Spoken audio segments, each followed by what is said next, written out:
Ο Ηρακλής απέδειξε ότι είναι άξιος γιος σου, ο ευγενή Δία. Κέρδισε το σεβασμό και το θαυμασμό μου. Όταν τελειώσει το έργο του στη γη, θα έρθει εδώ στον Όλυμπο μαζί μας και θα γίνει Θεός σαν εμάς.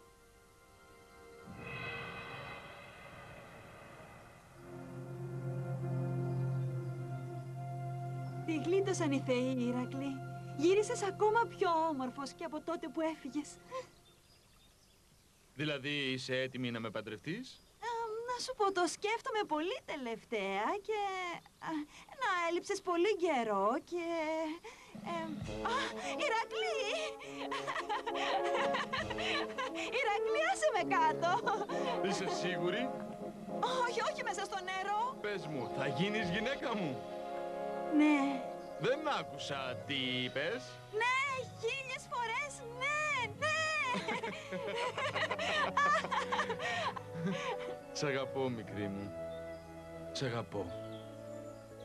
Λίγο μετά παντρεύτηκαν. Και σύμφωνα με το μύθο, όταν ο γιος του Δία ολοκλήρωσε κάποτε το έργο του στη γη, πράγματι έγινε Θεός. Το τέλος του Ηρακλή. Ελεύθερος πια ο Ηρακλής παντρεύτηκε τη Διάνυρα, κόρη του βασιλιά της Αιτωλίας, του Ινέα. Μια μέρα πήγαν να περάσουν τον Ευίωνα ποταμό. Εκεί συνάντησαν τον κένταυρο Νέσο. Ο Νέσος πήρε στη ράχη του τη Διάνυρα για να την περάσει απέναντι. Θέλησε όμως να την πάρει δική του και άρχισε να τρέχει.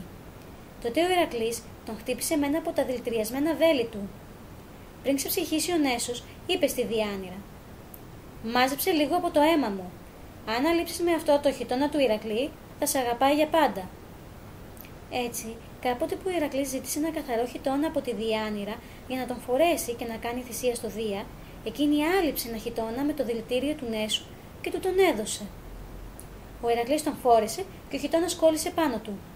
Αμέσως άρχισε να νιώθει αβάσταχτους πόνους. Κατάλαβε τότε ότι έφτασε το τέλος του. Ανέβηκε στο βουνό Ήτη, έφτιαξε ένα σωρό από ξύλα, ξάπλωσε πάνω του και ζήτησε να ανάψουν τη φωτιά. Κανείς δεν δέχτηκε να το κάνει αυτό.